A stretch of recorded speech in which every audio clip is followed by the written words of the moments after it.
ഇതിൻ്റെ ട്രെയിലർ കാണുന്നതിന് മുമ്പ് ഐ വാസ് ലൈക്ക് ഓക്കെ, ഒരു നോർമൽ സൈഫൈ മൂവി, അതിലെവിടേക്കോ ഫൺ ആഡ് ചെയ്യാൻ നോക്കിയിട്ടുണ്ട്, let's see how it turns out to B.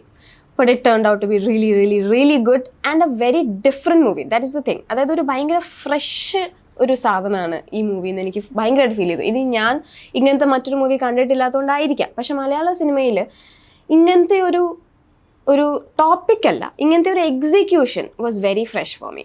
അതിൻ്റെ വിഷ്വൽസ് ആവട്ടെ, ഓഡിയോ ആവട്ടെ, കോസ്റ്റ്യൂംസ് ആവട്ടെ, മേക്കപ്പ് ആവട്ടെ, രജിഷ വിജയൻ്റെ ഓരോ മൂവ്മെൻറ്റ് കൊറിയോഗ്രഫീസ് ഉണ്ട്, അതാവട്ടെ, everything was so different and vibe പടം.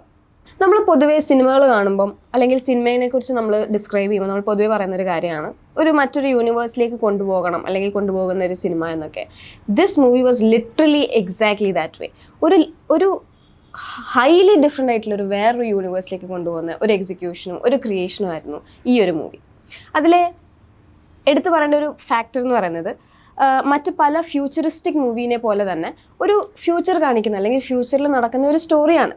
പക്ഷേ അതിനെ എങ്ങനെ കൺവിൻസ് ചെയ്യിപ്പിക്കാം എന്നുള്ളൊരു ഫാക്ടറുണ്ട്. അത് വളരെ ക്ലിയറായിട്ട്, അതായത് നമുക്ക് അത് കാണുമ്പം 2046 നടക്കുന്ന ഒരു സ്റ്റോറി, 2046 ചിലപ്പോൾ നമ്മളും ഇതിൻ്റെയൊക്കെ ഒരു ഭാഗമായിരിക്കാം, അല്ലെങ്കിൽ ഈ ഒരു സ്റ്റോറി ടെല്ലിങ്ങിൽ നടന്നിരിക്കുന്ന പല കാര്യങ്ങളും ഇങ്ങനെയൊക്കെ ആയിരിക്കും 46 നടക്കുക എന്ന് നമ്മൾ കൺവിൻസ് ആവുന്നത്, നമ്മൾ ബിലീവ് ചെയ്യുന്ന രീതിയിലുള്ള ഒരു സ്റ്റോറി ടെല്ലിംഗ് ആയിരുന്നു ഈ മൂവിയിൽ. നൗ എടുത്തു പറയേണ്ട ഒരു കാര്യം, കാസ്റ്റിംഗ്. ദിവ്യപ്രഭ, രജിഷ, നിരഞ്ജൊക്കെ എൻ്റെ മോനെ അഴിഞ്ഞാട്ടാണ്. നിരഞ്ജിൻ്റെയൊക്കെ ഒരു ആക്ടിങ് റെവലേഷൻ ആണ് ഈ ക്യാരക്ടർ എന്ന് എനിക്ക് തോന്നുന്നു. കാരണം നിരഞ്ജ് എന്ന ആക്ടറിനെ ഇത്തരത്തിൽ കെയർ ഫ്രീ ആയിട്ട് ഉള്ള ഒരു പെർഫോമൻസ് ഞാൻ ഇതുവരെ ഒരു മൂവീസിലും നിരഞ്ജനെ കണ്ടിട്ടില്ല. And I feel like this movie is a breakthrough in his career. Because അങ്ങനത്തെ ഒരു ക്യാരക്ടറും അങ്ങനത്തെ ഒരു പെർഫോമൻസും ആയിരുന്നു നിരഞ്ജൻ്റെ. രജിഷ വിജയനിലേക്ക് വരികയാണെങ്കിൽ ഭയങ്കര എക്സ്പ്രസീവ് ആയിട്ടുള്ള, ഭയങ്കര ഷീ ഹാസ് ടു ഡീൽ, അതായത് ഒരു മോക്കറി ചെയ്തുകൊണ്ട് തന്നെ പെർഫോം ചെയ്യേണ്ട ഒരു സിറ്റുവേഷനാണ് രജിഷ വിജയൻ്റെ ക്യാരക്ടർ. അത് വളരെ സീംലെസ് ആയിട്ട് ചെയ്തു വെച്ചിട്ടുണ്ട് രജിഷ വിജയൻ എന്ന ആക്ടർ. ഇനി ദിവ്യപ്രഭയിലേക്ക് വരികയാണെങ്കിൽ, ദിവ്യപ്രഭയുടെ ആണെങ്കിൽ എനിക്ക് ഏറ്റവും ഇഷ്ടപ്പെട്ട ഒരു ഫാക്ടർ വാസ് ഹർ സ്ലാങ്. ആ ഒരു ട്രിവാൻഡ്രം സ്ലാങ് കൊണ്ടുവന്നിരിക്കുന്നതും അതിലെ ഡയലോഗ് ഡെലിവറി ഒക്കെ ഭയങ്കര ക്യൂട്ട് ആൻഡ് സ്വീറ്റ് ആയിരുന്നു. മറ്റൊരു എടുത്തു പറയേണ്ട പെർഫോമൻസ് ആണ് ആൻ സലീമിൻ്റെ അനന്ത്യ എന്ന് പറഞ്ഞ ക്യാരക്ടർ. അതും വളരെ ഓൺ പോയിന്റ് ആയിട്ടുള്ള ഒരു കാസ്റ്റിംഗ് ആയിരുന്നു.